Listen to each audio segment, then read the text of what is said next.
got some heft to it. It's that's what I'm saying. It fits an adult's hand too. That's got some heft to it.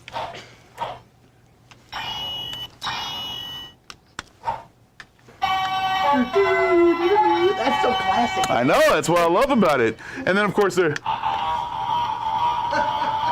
right.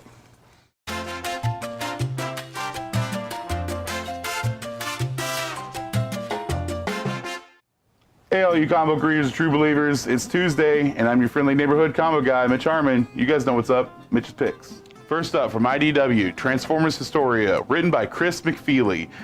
For those of you who are Transformers fans, even you might find something new in this. This is a complete history of the Transformers from the very beginnings of Cybertron, when the guiding hand, the first 5 Transformers or Cybertronians were made, all the way up to when Optimus lands on Earth, and the Autobots, and actually even a little bit past all that too.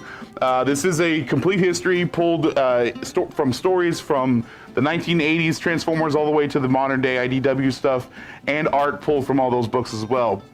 So if you want to learn more about the Transformers, or if you're just a big fan of the Transformers, I highly recommend this one, guys. Check it out. For Marvel Comics presents number 1.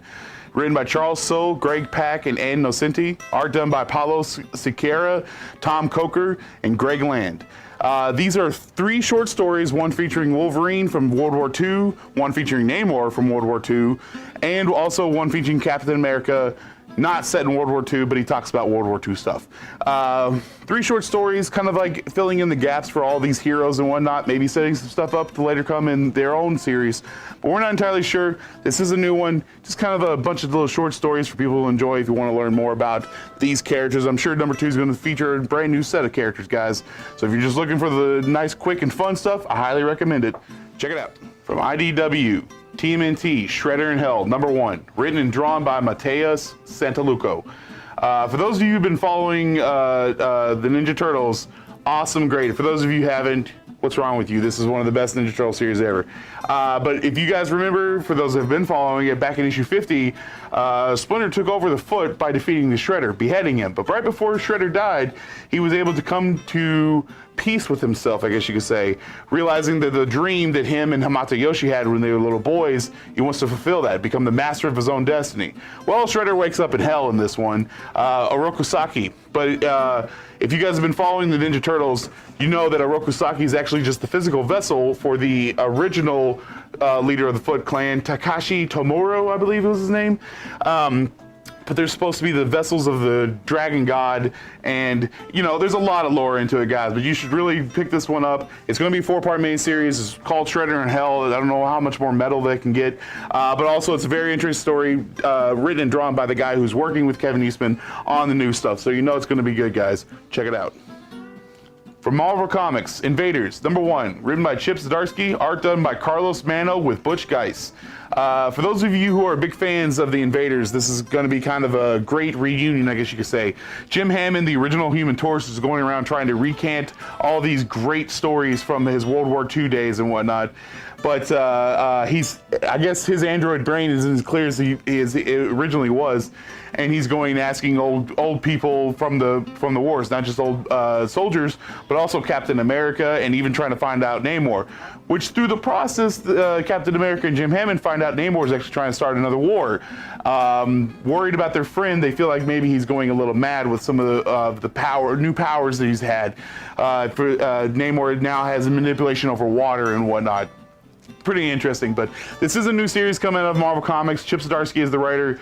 Guy's an amazing writer for Marvel right now, but you can't go wrong with this one, guys. If you like the old classic stuff, a lot of World War II tales in this, guys. Check it out. For Marvel Comics, Life of Captain Marvel, trade paperback, featuring issues 1 through 5. Written by Margaret Stoll, art done by Carlos Pacheco, and also Marguerite Savage.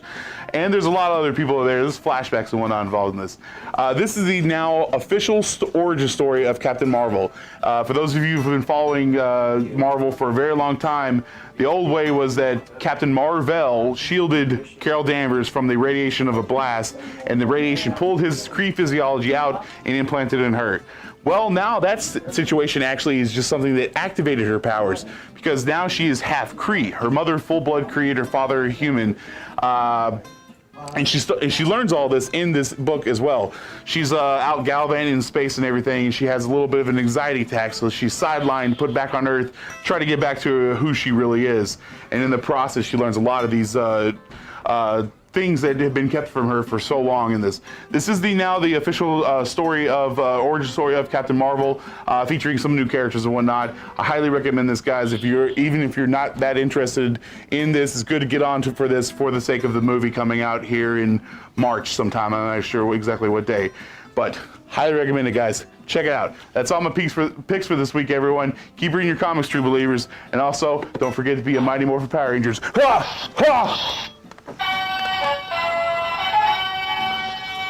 Keep reading your comics, true believers. See you guys next week.